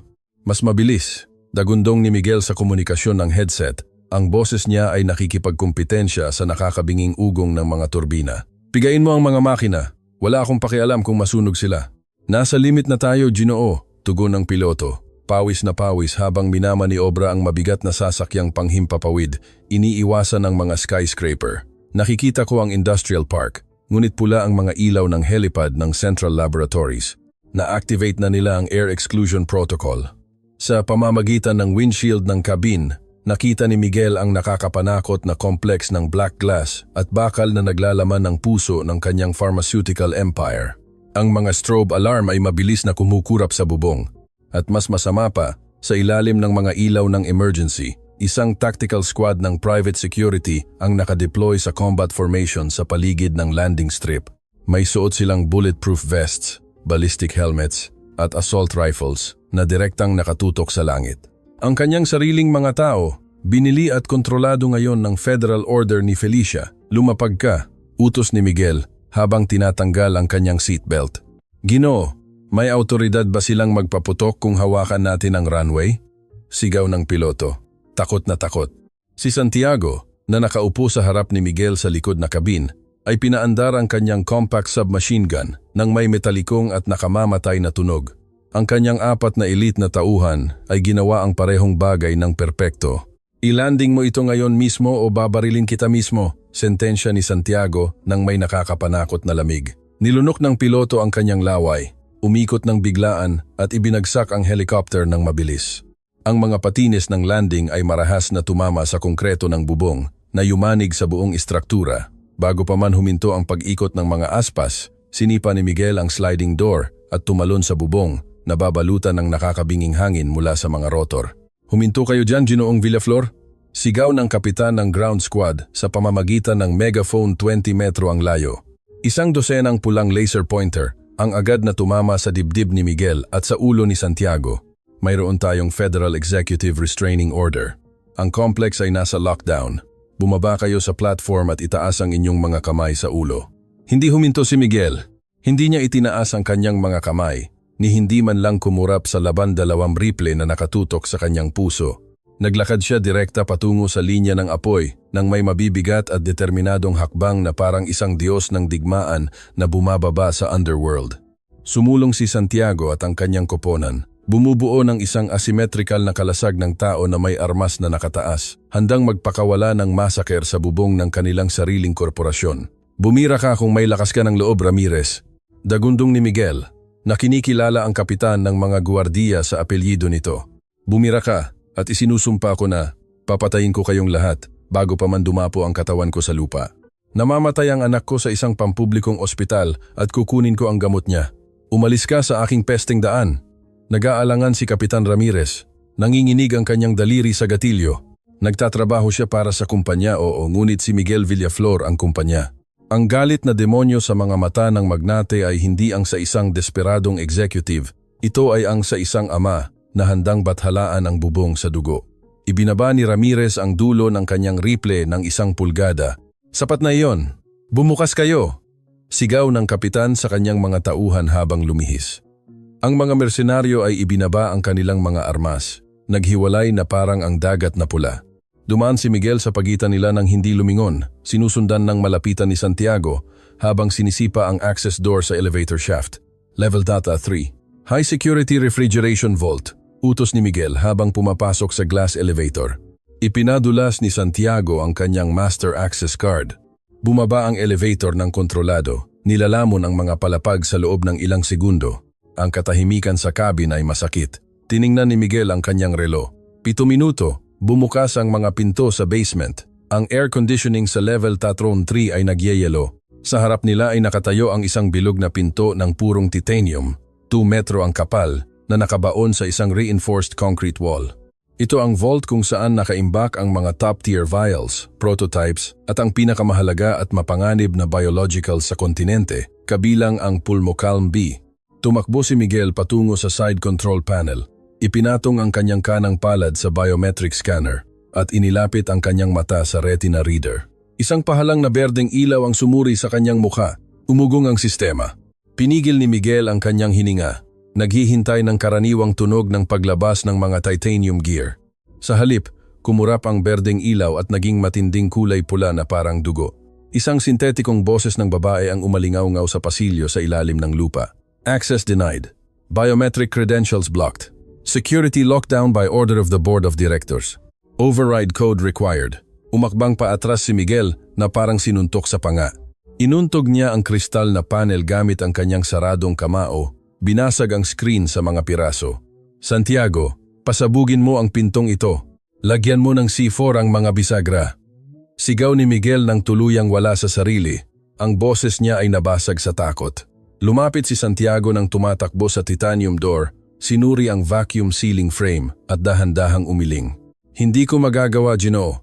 Binabayaran kita para magawa mo, Ginoo. Pasabugin mo ang pinto." "Hindi ang pinto, Ginoo, kundi ang nasa loob." Sigaw ni Santiago. Hinawakan si Miguel sa balikat para pakilusin siya. "Kayo mismo ang nagdisenyo ng vault na ito.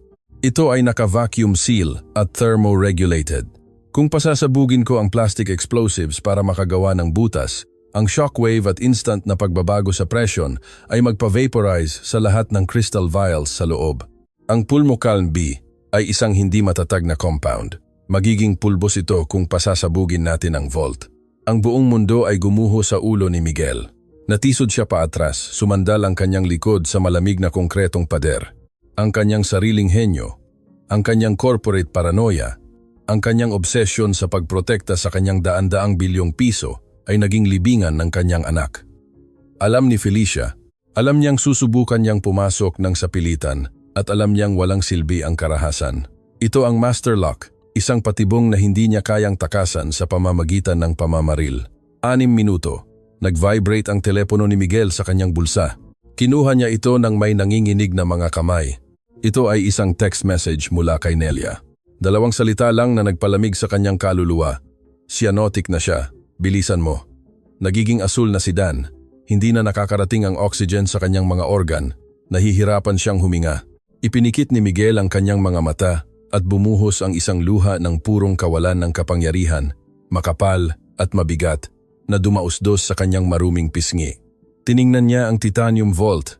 Namamatay ang kanyang anak sa kabilang bahagi ng siyudad at ang lunas ay 3 metro ang layo, nakatago sa likod ng isang di masira na pader ng burokrasya, paghihiganti at bakal. Ibinukas niya ang kanyang mga mata. Naglaho ang desperasyon, pinalitan ng isang nagyayelong, ganap at nakakatakot na kalinawan.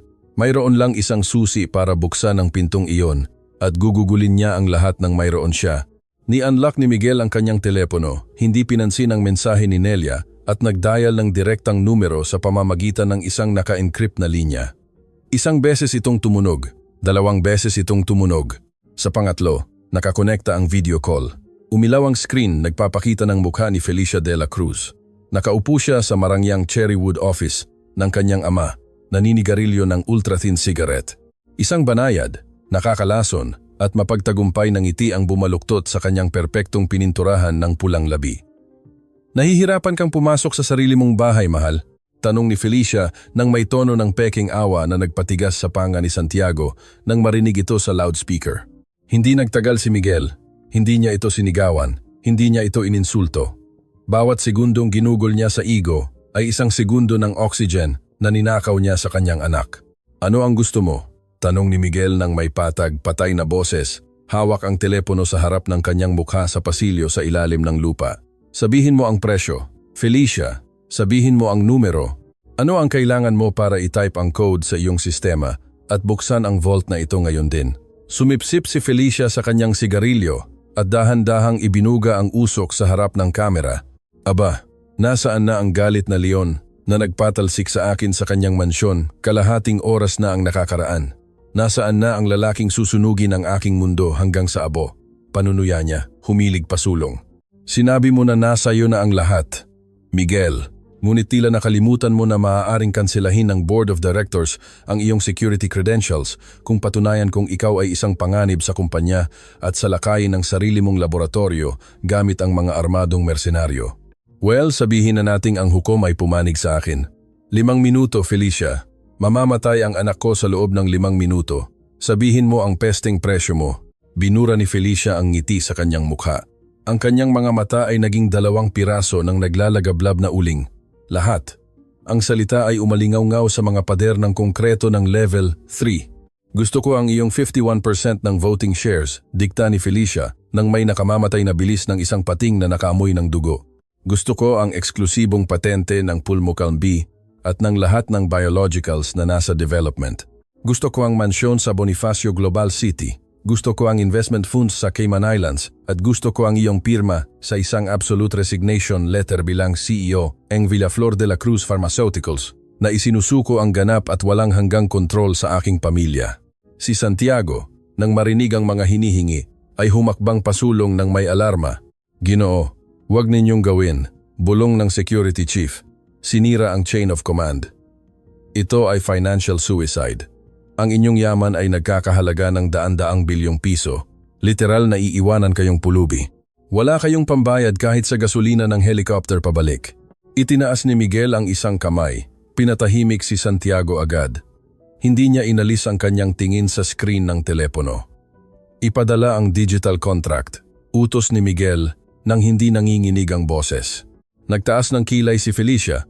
Tunay na nagulat na walang kahit isang pagtutol o negosasyon. Naisulat na iyon ng aking team ng mga abogado, aniya habang pumipindot ng key sa kanyang computer sa labas ng kamera. Nasa inbox mo na iyon, isang smart contract. Sa sandaling i-validate ng system ang iyong biometric signature, maililipat ang mga shares at automatikong magre-release ang code ng vault.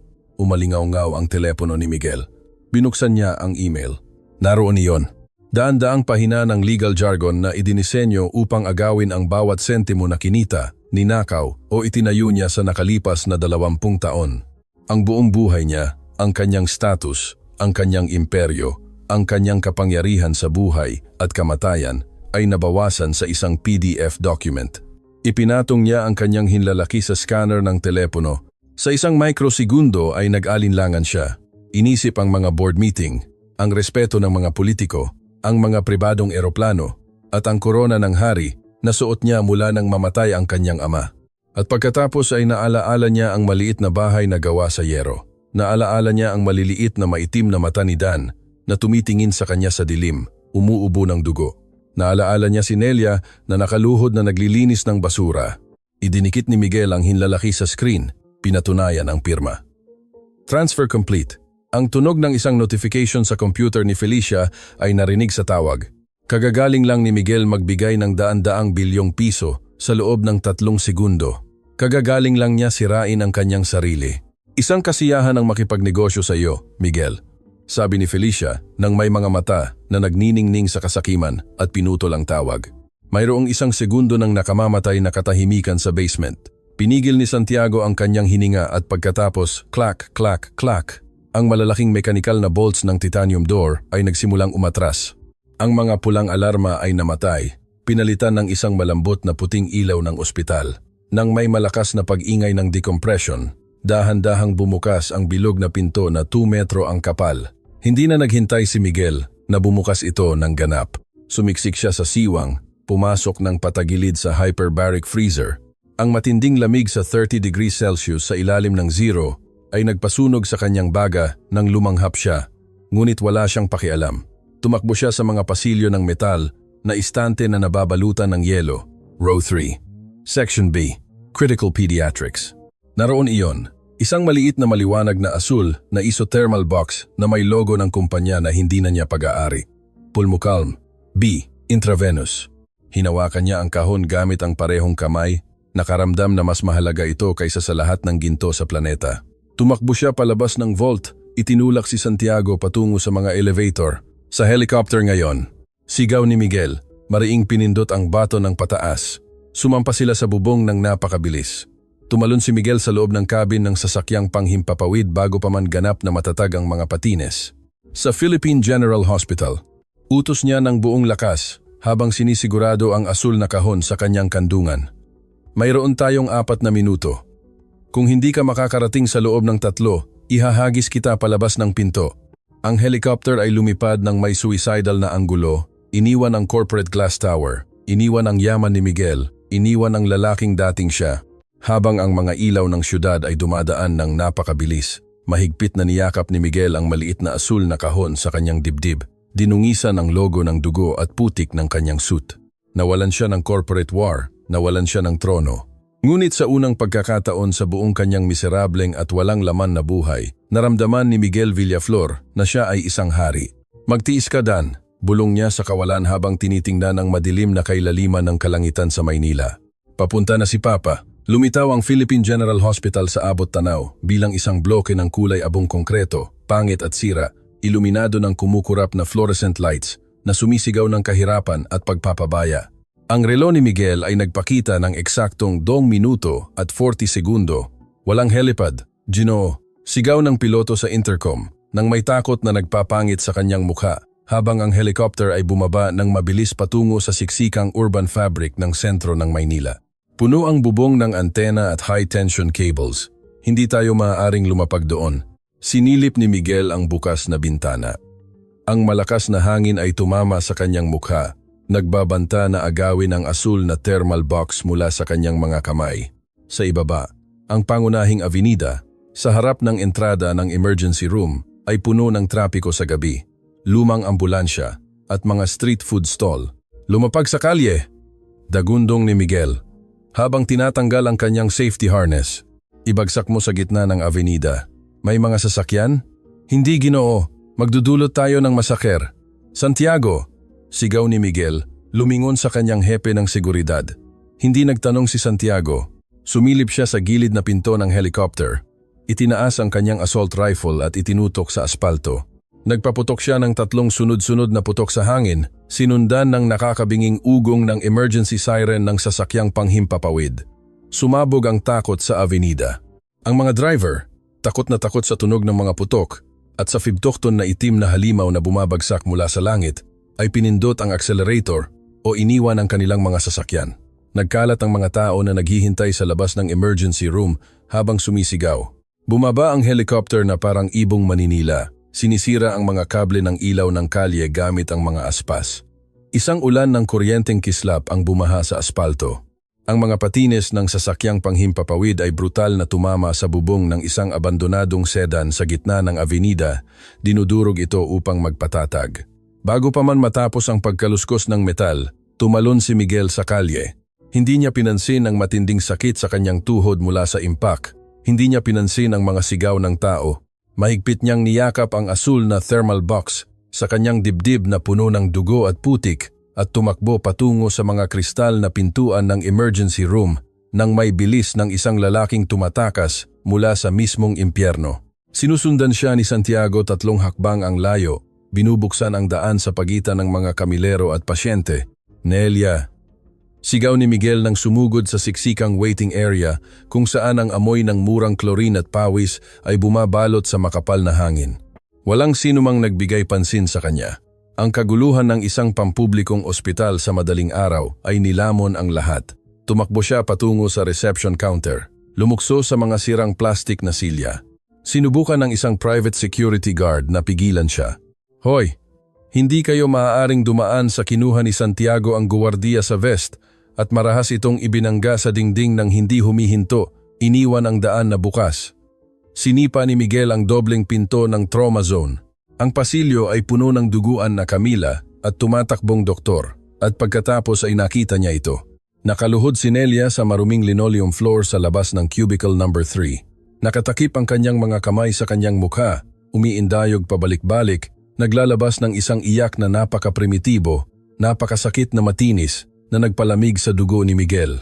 Ito ang tunog ng isang ina na kinuha ang kaluluwa mula sa kanyang katawan. Hindi Dan, pakiusap, huwag! Sigaw niya habang inuuntog ang sahig gamit ang kanyang saradong kamao. Huminto ang puso ni Miguel. Ang orasan ay 0. Ibinagsak niya ang kanyang bigat sa kristal na pinto ng cubicle at pumasok na parang bagyo. Ang tanawin sa loob ay isang ganap na medikal na bangungot. Si Dan ay nasa isang kalawangin na steel gurney. Ang kanyang maliit na balat, na dating kapareho ng kayumanggi na kulay ni Miguel, ay ngayon ay kulay asul-abo na parang bangkay. Lila ang kanyang mga labi. Isang matigas na plastic tube ang bumaba sa kanyang lalamunan, nakakonekta sa isang manual ventilator na mabilis na binobomba ng isang batang residente na may nanginginig na mga kamay. Ang monitor ng vital signs ay hindi naglalabas ng ritmikong tunog. Naglabas ito ng mahaba, tuloy-tuloy at matinis na tono, isang flatline. Isang matandang doktor, pawis na pawis, ang nag-alis ng kanyang mga kamay mula sa maliit na dibdib ni Dan at tiningnan ang orasan sa dingding. Oras ng pagpanaw. 3:00 ng madaling araw. Hindi. Ang dagundong ni Miguel ay yumanig sa mga pundasyon ng ospital. Sumugod siya sa Camila, itinulak ang chief doctor, nang napakalakas na bumangga ito sa mga istante ng gamot, nagpatumba ng 12 dosenang kristal na bote sa sahig. Ibinagsak ni Miguel ang asul na thermal box sa metal na tray. Binuksan ito gamit ang mga kamay na nanginginig ng napakalakas na nasugatan siya sa thermal lock. Kinuha niya ang isang transparent na kristal na vial na naglalaman ng Pulmocalm B at isang makapal na military-grade syringe. Umalis kayo, Ginoo, sigaw ng chief nurse habang sinusubukang hawakan si Miguel sa braso. Tumawag ng security. Nasa cardiac arrest ang pasyente. Hindi kayo maaaring mag-inject ng kahit ano. Pumasok si Santiago sa cubicle sa sandaling iyon. Inilabas ang kanyang service weapon at itinutok sa bubong. Walang sinumang hahawak sa lalaking ito. Utos ni Santiago nang may boses na nagpatahimik sa takot. Kung sinabi niyang iligtas ang bata, ililigtas ninyo ang bata o magiging pugad ng patayan ang ospital na ito. Hindi pinansin ni Miguel ang banta ng kanyang security chief. Hindi niya pinansin ang mga sigaw ni Nelia mula sa pasilyo. Ang kanyang paningin ay nabawasan sa isang tunnel vision. Kinuha niya ang syringe, itinusok ang karayom sa goma na lamad ng vial at kumuha ng 10 ml ng crystalline compound. Ang kanyang mga kamay, na lumagda sa milyon-milyong merger ng hindi nanginginig, ay ngayon ay hindi makahanap ng intravenous line sa braso ng kanyang anak. Miguel! Ang boses ni Nelia, garalgal at basag, ay umalingaw-ngaw sa likuran niya. Nakapasok na siya sa cubicle. Nakita niya ang vial na may logo ng kumpanya. Nakita niya ang dugo ni Miguel na dumudumi sa kristal. Nakita niya ang flatline sa monitor. Ang instinct ng ina at ang pagiging tumpak ng pinakamahusay na nurse ng St. Luke's Medical Center ay biglang nagising sa ilalim ng takot. Lumapit si Nelia, dahan-dahang itinulak ang mga kamay ni Miguel sa gilid at kinuha ang syringe. Hindi siya nag-alinlangan. Itinusok niya ang karayom direkta sa central intravenous port na nakabitin sa leeg ni Dan at itinulak ang plunger hanggang sa dulo. Ang nakakaligtas na likido ay naglaho sa daloy ng dugo ng bata. Cardiac massage. Utos ni Nelia ng may robotic na lamig, tiningnan ng residente na doktor na nanatiling paralisado. Gawin mo ang pesting cardiac massage ngayon din para lumibot ang gamot sa dugo. Nag-react ang batang doktor. Inilagay ang 2 daliri sa sternum ni Dan at sinimulang i-compress ng 1, 2, 3, 4 na beses. Umakbang paatras si Miguel, sumandal sa malamig na pader. Nakaramdam na hindi na kayang suportahan siya ng kanyang sariling mga binti. Hindi siya makahinga. Bawat segundo ay isang kawalang hanggan ng pagpapahirap. Tinitingnan niya ang berdeng at patag na linya sa screen ng monitor. Nagdarasal sa isang Diyos na matagal na niyang hindi pinaniniwalaan. 10 segundo. Wala. 15 segundo. Asul pa rin si Dan. 20 segundo. Ang katahimikan ng cardiac arrest ay bumalot sa silid. Ipinikit ni Miguel ang kanyang mga mata. Inihahanda ang sarili sa ganap na dilim. Inihahanda ang sarili sa banal na parusa para sa kanyang kayabangan, para kay Felicia, para sa 5 taon ng pagpapabaya. Nawalan siya ng kanyang imperyo para wala. Huli na siya. At pagkatapos beep, ibinukas ni Miguel ang kanyang mga mata ng bigla. Beep, beep, beep. Ang flatline sa screen ng monitor ay umusbong na bumubuo ng isang maliit na berdeng bundok. Pagkatapos ay isa pa at isa pa. Ang dibdib ni Dan ay biglang umusbong sa kamila, na parang isang di nakikitang kidlat ang tumagos sa kanyang gulugod. Ang kanyang maliliit na mata ay nanlaki, dugo ang laman, hinahanap ang hangin ng may matinding desperasyon. Inalis ng residente na doktor ang tubo mula sa kanyang lalamunan. Agad, lumanghap si Dan. Ito ay isang basang-basa, malalim, garalgal na tunog, ang pinakamagandang tunog na narinig ni Miguel Villaflor sa kanyang 48 taon ng buhay. Umubo ng marahas ang bata, isinuka ang fluid sa baga sa bata ni Nelia, at pagkatapos ay bumuhos ang isang malakas, malinaw at puno ng purong oxygen na iyak. Ang cyanotic na kulay ay nagsimulang maglaho sa kanyang balat, pinalitan ng isang mainit at mahalaga na kulay rosas. Bumagsak si Nelia sa dibdib ng kanyang anak.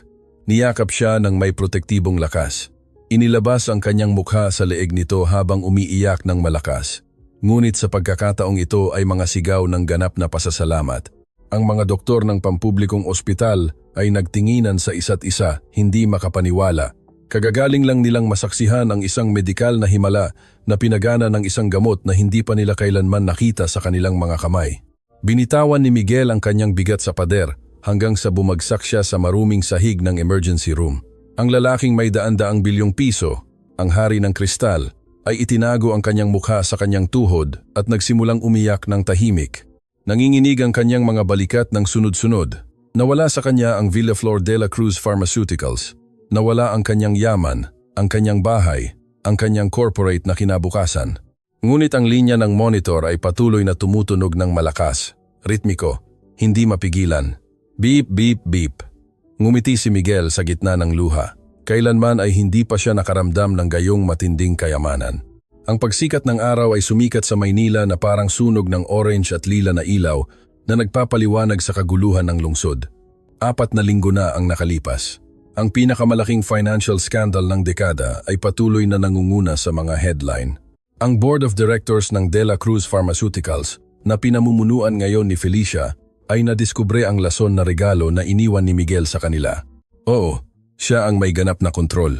Oo, mayroon siyang mga patente, ngunit binabaan ni Miguel ang mga pondo sa pananaliksik at sinira ang mga internasyonal na kontrata bago pa man niya pirmahan ang kanyang pagsuko. Hindi nagmana si Felicia ng isang imperyo, nagmana siya ng isang walang laman na shell at bilyon-bilyong utang. Ang mga shares ay bumagsak ng 60%. Ang pamilya De La Cruz ay nasa gulo, nilulunod sa mga federal audit dahil sa mga panunuhol sa ospital na ipinagtapat ni Miguel. Ngunit wala na itong pakialam kay Miguel. Ang hangin sa mataas na bahagi ng burol ay sariwa. Ang sirang aspalto ay basa pa sa ulan ng nakaraang gabi. Naglalakad si Miguel sa makitid at matarik na kalye ng informal settlement. Hindi na siya nakasuot ng Ailey Miyong 500,000 Tom Ford suit. May suot siyang kupas na jeans, makakapal na sapatos ng trabaho at isang plaid cotton shirt na nakatupi ang mga manggas hanggang sa siko. Walang mga escort, walang armored SUV. May dala siya sa isang kamay ng plastic market bag na puno ng sariwang prutas, karne at mainit na tinapay. Sa kabilang kamay ay may hawak siyang maliit na kahon ng kahoy na may set ng building blocks.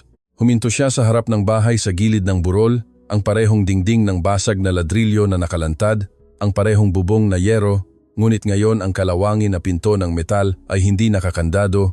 Ito ay bukas ng ganap. Pinapapasok ang malinis na ilaw ng umaga. Sumilip si Miguel. Sa loob, ang maliit na pilay na mesa ay nababalutan ng isang malinis na mantel. Nakatalikod sa pinto si Nelia. Nagpiprito ng itlog sa isang 2-burner stove. May suot siyang simpleng civil clothes, nakababa ang buhok sa kanyang balikat. Hindi na niya suot ang kupas na uniforme, ni ang dilaw na guwantes, ni ang nakakapasong bigat ng takot sa likuran niya. Sa paanan ng mesa, nakaupo sa malinis na lupa, ay si Dan. Binalik na ng bata ang kanyang timbang, ang kanyang mga mata na nagniningning at madilim, ang buhay na refleksyon ng kanyang ama ay nakatutok sa paglalaro ng isang plastic toy car na may kulang na gulong. Ang kanyang paghinga ay malalim, tahimik at perpekto. Dahan-dahang kinatok ni Miguel ang frame ng pinto ng metal gamit ang kanyang mga buko. Lumingon si Nelia. Nang makita siyang nakatayo sa pintuan ng walang maskara ng magnate, isang maliit at mahiyain na ngiti ang lumitaw sa kanyang mukha. Ang galit, ang hinanakit at ang poot ay nagsimulang gumaling. Inilaan niya ang buong mundo niya para sa buhay ng kanyang anak at alam niya iyon. Ang mga sugat ay mangangailangan ng panahon, marahil taon, ngunit ang pader ng yelo ay nabasag. Nagtingala si Dan nang marinig ang ingay.